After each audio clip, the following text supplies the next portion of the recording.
Bonsoir à tous, bienvenue au journal. À la une, le Bénin et le Niger qui poursuivent le dialogue.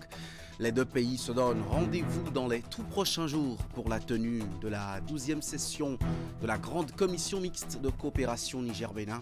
Les deux ministres des Affaires étrangères ont donné l'assurance de la poursuite des échanges dans un communiqué conjoint sorti de leur rencontre bilatérale à Beijing en Chine ce matin au sommet sino-africain. Décryptage de l'analyste géopolitique Kojo Orisha sur les domaines privilégiés de la coopération entre la Chine et l'Afrique pour les années à venir. À suivre dans ce journal, l'expert relève l'intérêt et la plus-value de ce forum sino-africain à Beijing, refermé aujourd'hui en terre chinoise. Et puis, clap de fin à la deuxième édition du tournoi de football Auguste Aïrouin à Covey dans le Zoo, la plus petite des marques pour l'équipe d'Adogbe qui remporte le trophée en finale sous les regards des férus du Piron de la localité.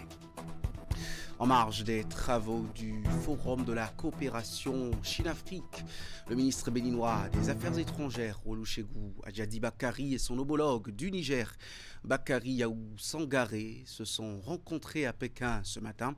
C'est dans la perspective d'un règlement des difficultés survenues dans les relations entre les deux pays frères. Au terme des échanges, un communiqué conjoint a été rédigé par les deux parties. Suivez la substance de cette déclaration présentée par Barry Koye Djibo. Il est le directeur général des relations bilatérales au ministère des Affaires étrangères, de la coopération et des Nigériens à l'extérieur de la République de Niger. Communiqué de presse. Le 6 septembre 2024. Son Excellence M.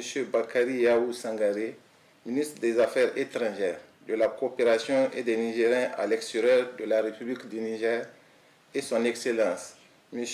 Olusegun Adjadi Bakari, ministre des Affaires étrangères de la République du Bénin, ont eu un entretien bilatéral en marge du sommet 2024 du Forum de coopération sino-africaine à Beijing. Au cours de cet entretien, les deux personnalités ont discuté de la normalisation en cours sous le leadership de leurs chefs d'État respectifs des relations entre les deux pays. C'est ainsi qu'ils ont évoqué, pour s'en féliciter, l'échange de délégations entre les deux pays, la présentation le 6 août 2024 des copies figurées des lettres de créance du nouvel ambassadeur du Bénin auprès de la République du Niger, Son Excellence M. Gildas Akonkan.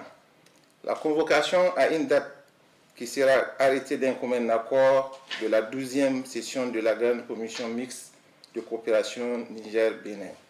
La partie nigérienne a en outre fait part de ses préoccupations sécuritaires qui bloquent la réouverture de la frontière. Dans la droite ligne des échanges antérieurs, la partie béninoise a rassuré la partie nigérienne et réitéré la disponibilité de ses autorités compétentes à œuvrer au rétablissement rapide et au renforcement de la confiance. À cet effet, les deux parties sont convenues de la poursuite des échanges entre les autorités compétentes des deux pays. Enfin, les deux parties sont convenues d'une prochaine rencontre à New York en marge des travaux de la 79e session de l'Assemblée générale des Nations unies, fait à Beijing le 6 septembre 2024. Parlons maintenant des questions d'ordre général à ce forum Chine-Afrique 2024, ouvert depuis ce mercredi avec au point d'orgue la coopération entre l'Empire du Milieu et le continent noir. On s'interroge sur l'intérêt que la Chine porte à l'Afrique avec un analyste géopolitique. Voici le décryptage de Kojo Orisha. Il est spécialiste au sein du cabinet de géopolitique Interglobe Conseil. Il évoque les domaines dans lesquels la coopération sino-africaine doit se développer. On l'écoute. Ce n'est pas le premier sommet de ce type. Déjà en 2000, il y avait eu le premier sommet FOCAC et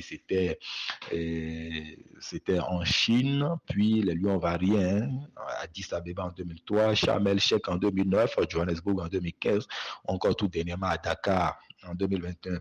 Ceci dit, on fait souvent le bilan que ce soit la presse ou différents acteurs qui observent les échanges entre les deux pays. Il faut noter que le FOCAC a permis au continent de développer davantage ses liens avec la Chine, qui est aujourd'hui la première partenaire commerciale de l'Afrique. Les échanges entre les deux entités s'établissent autour de 200 milliards de dollars. Ça peut être en hausse ou en baisse en fonction des années. Mais mieux, la Chine se positionne désormais en tant que cinquième pourvoyeuse d'IDE, investissement direct étranger sur le continent, derrière des États comme le Royaume des Pays-Bas, la France, le Royaume-Uni, etc. Donc, il n'y a que de cette coopération, l'Afrique tire d'importants bénéfices et aujourd'hui le continent occupe quand même une place stratégique dans les nouvelles routes de la soie de la Chine. Voyez, ce qui permet par exemple la construction d'infrastructures routières ou encore portuaires et qui se développent beaucoup sur le continent actuellement. Mais il faut quand même relativiser quand même certains aspects. Par exemple, le poids de la Chine dans le commerce extérieur, le poids de l'Afrique plutôt dans le commerce extérieur chinois se situe autour de 3%. C'est absolument dérisoire lorsqu'on fait la même comparaison avec l'Union européenne ou encore avec les États-Unis. L'Afrique a véritablement besoin de la Chine, il ne faut pas se leurrer, et ce dans plusieurs domaines. L'un des plus importants est sans doute celui des infrastructures, parce que, comme je l'ai dit, il y a la route commerciale, les nouvelles routes commerciales de la soie dont la Chine fait la promotion depuis une dizaine d'années. Et de ce point de vue, l'Afrique se positionne comme un continent stratégique, mais excepté ces domaines, il faut noter que l'Afrique est très en retard dans d'autres domaines, notamment ceux liés aux technologies de l'information. Aujourd'hui, on parle par exemple de cloud computing, de big data, d'intelligence artificielle, de blockchain ou encore de technologies quantiques. Ce sont des domaines, par exemple, où le continent est véritablement en retard. Vous voyez un peu, et notre place dans le monde est véritablement dérisoire. Les États africains qui vont la plupart du temps disperser à ce type de sommets ont un grand intérêt à créer au sein même du continent un bloc uni pour pouvoir se développer sur ces différents aspects-là. Parce que aujourd'hui, les progrès dans ces domaines-là, dans le reste du monde, est absolument énorme. Et il va falloir également que nous aussi nous positionnons. Il va falloir que nous apprenions, vous voyez, pour mieux nous positionner dans le monde de demain, sinon nous serons complètement avalés. Alors, est-ce que le modèle chinois est un modèle que les dirigeants africains peuvent copier? Oui, je pense d'ailleurs que c'est l'un des meilleurs modèles en matière de développement que l'on peut copier. C'est vrai, on ne copie pas tout. Il faut copier ce qui est bien et laisser ce qui est mauvais. Vous voyez un peu. Et pourquoi ce sont des modèles intéressants? Parce qu'on fait l'erreur souvent de regarder le modèle occidental comme la référence. Mais en réalité, lorsque vous observez leur développement, ce qui leur a permis d'arriver où ils sont aujourd'hui, vous remarquez que déjà l'accumulation du capital ne s'est pas faite sans cynisme et drame. Vous voyez, il a fallu découvrir les Amériques, exterminer les Indiens, profiter des mines d'argent et d'or de ce continent gratuitement. Et il y a eu l'esclavage qui a dépouillé l'Afrique de 15 millions d'âmes qu'on ait participé ou non. Donc, le modèle d'accumulation de richesses de ce type n'est plus possible aujourd'hui. Mais avec la Chine ou d'autres États asiatiques, même l'Inde ou encore la Malaisie, Singapour, on observe que oui, à partir d'efforts nationaux, on peut améliorer beaucoup de choses au niveau dans un pays. Donc, on n'a pas nécessairement besoin d'aller piller ou encore d'aller détruire d'autres entités pour se faire une place au soleil. Donc, je crois, la Chine est l'un des meilleurs modèles de développement que le continent africain peut copier. Au pays, la Marine nationale a célébré hier, 5 septembre 2024, le 46e anniversaire de sa création. Au titre des activités entrant dans le cadre de cette célébration, le commandement a tenu une conférence de presse dans les locaux de l'état-major général à Cotonou. La sortie s'est articulée autour du droit maritime et des opérations navales, cas de la Marine nationale. C'était l'occasion d'outiller le personnel de la Marine sur l'environnement juridique qui régit ses missions. Plusieurs officiers des autres corps de forces de défense et de sécurité étaient aussi présents à cette conférence de presse. Maël Leroux-Bellou pour le compte-rendu. Loin de toute célébration pompeuse, la Marine nationale a voulu, pour son 46e anniversaire, susciter l'intérêt intellectuel de ses officiers. C'est donc à dessein que cette conférence portant sur le droit maritime et les opérations navales, cas de la Marine nationale, est organisée. L'intérêt de ce thème vient d'abord de ce que les actions de la Marine nationale en mer doivent reposer sur la réglementation en vigueur et tout l'intérêt du thème réside dans le fait que son contenu a fait écho justement de la réglementation qui est applicable et appliquée dans le cadre des missions de la Marine nationale. Il y a aussi l'Organisation internationale du travail qui, elle aussi, de la législation nationale en passant par celle internationale, cette réflexion a permis d'explorer et de relater les fondements des opérations maritimes. La mer est un espace internationalisé.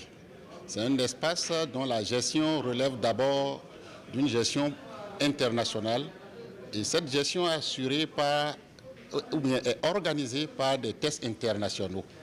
Et ces tests internationaux, chaque État qui a pied sur mer et qui adhère à ces conventions est tenu de les rendre applicables et d'agir en fonction de ces tests. Et donc, pour ce faire, la réglementation nationale doit être inspirée de ces conventions internationales et c'est pour ça qu'il était utile de montrer qu'au Bénin, nous ne faisons pas exception à ce qui se fait partout, que nous avons ratifié un certain nombre de conventions internationales sur la mer et notre législation nationale s'adapte à ces conventions pour permettre à notre marine nationale d'agir en toute légalité en mer. En 46 ans d'existence, la Marine nationale a subi d'importantes mutations, mais elle a su faire preuve d'une importante capacité de résilience. Elle a su s'adapter aux défis d'un monde en constante évolution, tout en préservant ses valeurs fondamentales, notamment le courage, le dévouement, le sens du devoir, le don de soi, voire de sacrifice suprême. Toutefois, la Marine nationale reste confrontée à des enjeux majeurs, dont la piraterie maritime, nécessitant ainsi une adaptation de ses moyens d'action. Au nombre des défis d'application du droit en opération, plusieurs perspectives ont été évoquées, notamment le renforcement de la culture juridique des acteurs militaires. C'était là le point de cette conférence publique d'anniversaire de la Marine nationale. Eh bien, la première session 2024 du comité d'orientation et de suivi du programme d'appui à la gouvernance locale et au renforcement de l'attractivité territoriale, AGORA en abrégé, s'est ouverte hier au ministère de la décentralisation et de la gouvernance locale. Au menu des échanges, le point des réalisations et les perspectives dans le cadre de la mise en œuvre de la phase numéro 1 du programme. Compte rendu, Florence Bossa. Après 2 années d'exécution du programme d'appui à la gouvernance locale et au renforcement de l'attractivité territoriale AGORA, l'heure est au bilan pour les acteurs. Les membres du comité du pilotage réunis autour de cette table apprécient les activités effectuées et font des projections.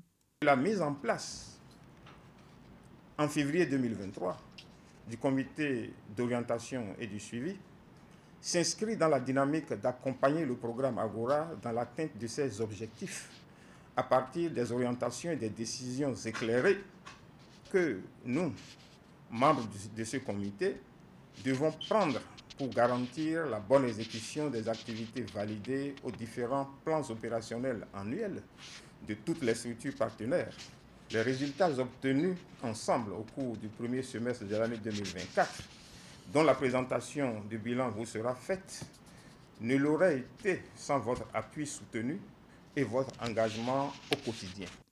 Le programme d'appui à la gouvernance locale et au renforcement de l'attractivité territoriale, conduit de main de maître par la coopération suisse, vise l'amélioration institutionnelle de la décentralisation. La coopération manifeste ici son intérêt à œuvrer aux côtés du Bénin pour obtenir ensemble des solutions aux préoccupations actuelles. Nous sommes très intéressés de voir l'effectivité dans les 4 communes pilotes de la création des conditions cadres pour rendre plus attractifs ces territoires communaux à travers la stratégie développement économique local, partenariat public-privé qui nous sera présentée. D'autres défis demeurent, comme le respect de la planification opérationnelle et de la qualité de la dépense des ressources, et des concertations sont en cours pour la prise de mesures correctives afin de mener à bon port les activités et pour assurer l'atteinte des indicateurs du programme. Je voudrais réitérer l'engagement de la Suisse à poursuivre le dialogue politique pour appuyer tout le travail mené par le gouvernement du Bénin au renforcement institutionnel et à la décentralisation et à l'attractivité des communes et surtout celles du Nord Bénin. Le programme Agora impacte 27 communes du nord du Bénin. Il s'inscrit dans le cadre de la lutte contre l'épineuse question du terrorisme au Bénin. Après la gouvernance locale, parlons santé sexuelle et reproductive avec l'organisation non gouvernementale Espoir d'une vie qui a initié des séances de formation à l'intention des personnes handicapées, filles et femmes à risque de vulnérabilité dans le département du Koufo. Il s'agit de montrer à ces couches sociales les attitudes à adopter pour une bonne hygiène corporelle en période de menstruation. 3 jours de formation que nous résume ici Narcisse Alossé. L'odeur corporelle. En période de menstrue, quels sont les gestes qu'il faut faire pour avoir une bonne santé sexuelle et reproductive? La réponse à cette question fait l'objet d'une série de modules de formation initiés par l'organisation non gouvernementale Espoir d'une vie à l'intention des personnes en situation de handicap, notamment des filles et femmes à risque de vulnérabilité dans le département du Koufo. Les personnes handicapées, c'est encore plus complexe parce que nous avons des personnes handicapées aveugles, mais qui doivent avoir les règles. Comment ils vont s'y prendre? Est-ce qu'ils auront forcément besoin d'assistance? La menstruation, elle est intime. En leur donnant des informations, même si vous n'avez pas d'assistance à côté, vous pouvez avoir des gestes qui peuvent vous faciliter la gestion de votre menstrue pour que vous ayez une santé sexuelle épanouie. La finalité ici est donc de permettre aux participants à cette formation d'avoir une vie sexuelle et reproductive épanouie. Et quelques jours après la commune de Djakotomé, les populations d'Aplahoui aussi goûtent aux délices de cette formation qui bénéficie de l'appui de l'ONG Jordan et du Fonds des Nations Unies pour la population. S'il n'y a pas une bonne hygiène menstruelle, cela pourrait être le lit des maladies sexuellement transmissibles. Et si la jeune fille ou bien la femme ne connaît bien pas son corps, celle-ci peut avoir des grossesses non désirées. La serviette hygiénique doit être remplacée tous les 4 heures, au moins. Mais on constate qu'il y a des filles, de nos sœurs, qui portent une seule serviette toute la journée. Porter une serviette sur une longue durée peut donner des infections. Dans chacune des communes ciblées, les travaux de cette formation se sont étalés sur 3 jours. Et à l'hygiène corporelle, les formateurs ont ajouté des astuces concernant la gestion des douleurs menstruelles. Quels seront les gestes que nous pouvons avoir pour atténuer ces douleurs-là? Le premier réflexe, c'est d'abord d'aller au centre de santé dès qu'on a des douleurs menstruelles. Mais on peut avoir des gestes aussi pour atténuer ces douleurs-là. Des enseignements destinés à une centaine de personnes prises comme des relais pour un exercice de restitution au sein des communautés dans tout le département du Koufo. Créé en 2018, l'ONG Espoir d'une vie intervient entre autres dans la santé sexuelle et reproductive, l'inclusion des personnes en situation de handicap, mais aussi l'éducation en milieu rural et l'autonomisation des femmes. La campagne Ma semence, ma vie poursuit ses actions dans le sens de la valorisation des semences paysannes. Dans la droite ligne de sa mise en œuvre, une conférence de presse a été organisée hier dans la forêt classée de Paou, au centre d'expérimentation, de valorisation de l'agroécologie, des sciences et techniques endogènes. La sortie médiatique est initiée par l'Alliance pour la souveraineté alimentaire en Afrique et la Fédération d'agroécologie du Bénin. Le point avec Hugues Vinibé. Valoriser les semences paysannes. non aux semences certifiées hybrides et aux OGM. C'est la quintessence de ce plaidoyer de la FAEB et de l'AFSA. Les deux organisations militent pour la reconnaissance, la protection et la promotion des systèmes semenciers paysans. Et c'est par une prière et surtout un hommage à la mère Dia, passée à l'au-delà en avril dernier, que démarre cette activité.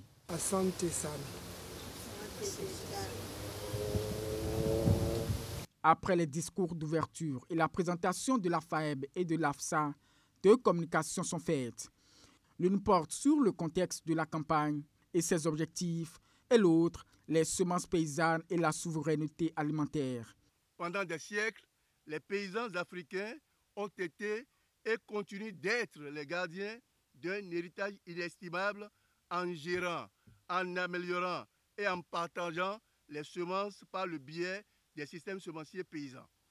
Ces systèmes qui produisent 80 à 90% de toutes les semences utilisées en Afrique subsaharienne sont à la base de la souveraineté alimentaire du continent, car fournissant plus de 80% de sa population des cultures diverses, nutritives et résistantes.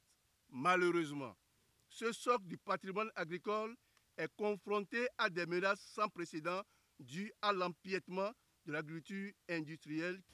Et lorsqu'on parle des OGM, là, il faut savoir que ce sont des espèces animales, végétales, des micro-organismes dont le patrimoine génétique a été modifié, soit en ajoutant un gène ou des gènes, soit en diminuant des gènes, parce qu'on recherche un caractère.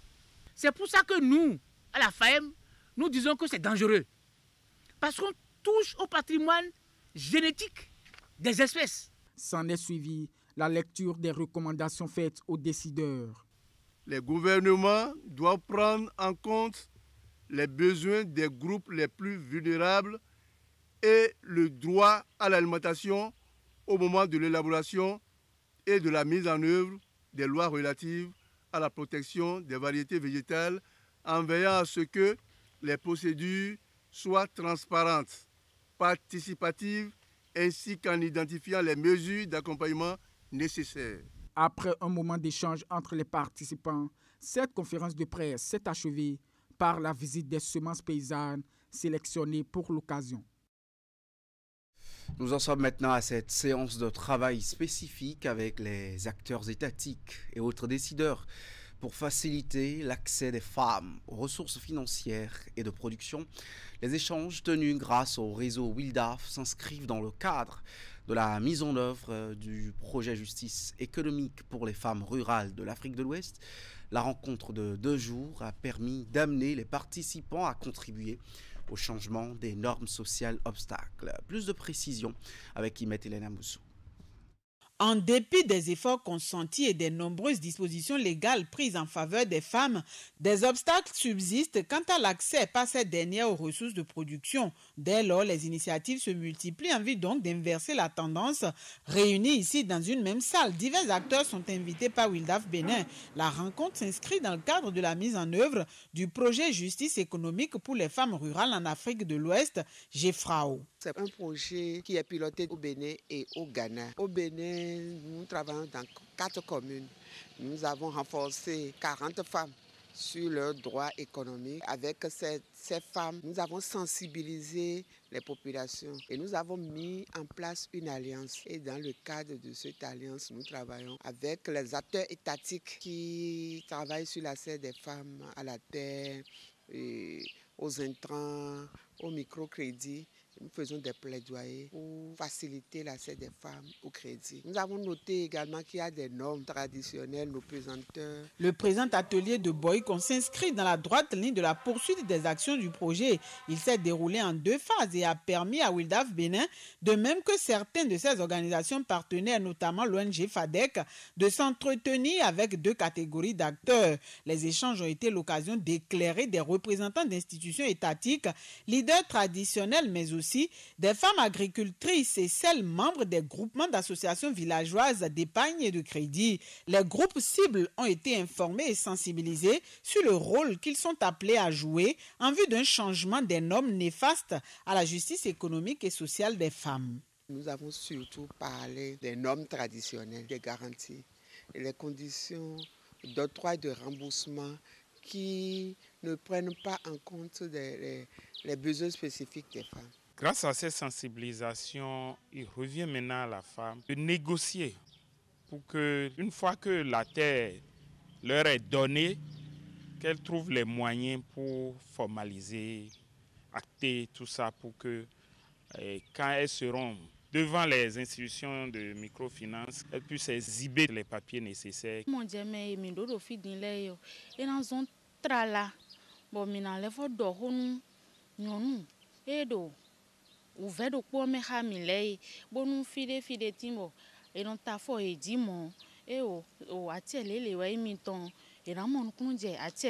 Je tiens à remercier l'ONG, a demandé à mes pères d'être le porte-parole. Moi, mon porte-parole, par exemple, à travers ce que je viens de dire, dans les campagnes, dans les couvents, dans les églises, dans les paroisses, pour savoir qu'aujourd'hui, la femme n'est plus quelqu'un à négliger. À la suite de cette dernière, Wildaf Bénin a prévu d'autres séances du genre avec d'autres groupes cibles en vue de l'atteinte des objectifs. La deuxième édition du tournoi de football du nom du maire de Covey, Auguste Ayonrin, s'est achevée. La dernière rencontre a opposé l'équipe d'Adobé à celle de Rouyn-Ronceau. Elle s'est soldée par une victoire des joueurs d'Adobé sur le score d'1-0. Les populations ont pris d'assaut le stade omnisport de Covey pour suivre la finale. Les détails.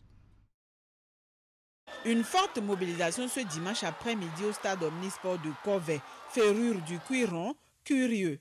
Femmes invitées ou membres du comité d'organisation, personne n'a voulu se faire compter l'événement. Après plusieurs semaines de compétition, le tournoi initié par le maire Auguste Ayonrin connaît son épilogue. Pour ce match de clôture, l'équipe d'Adogbe en blanc était face à celle de Rouyn-Ronceau en vert. Je félicite d'abord le maire pour l'initiative qui est placée sous la houlette de notre parti politique, l'Union progressiste, le Renouveau. Je remercie l'honorable Yawetomen Boniface pour sa présence parmi nous et toutes les éminentes personnalités qui sont là. Pendant 90 minutes, les joueurs ont rivalisé d'ardeur et de talent. Au finish, l'équipe d'Adogbe est sacrée championne sur le score d'1-0. Ça fait mal, ça fait très mal. Parce qu'à une finale, et on vous gagne, ça reste souvent dans la vie. On a eu des occasions au début du match, on n'a pas pu concrétiser. Mais c'est un match de football. Il y a toujours un gagnant et un perdant.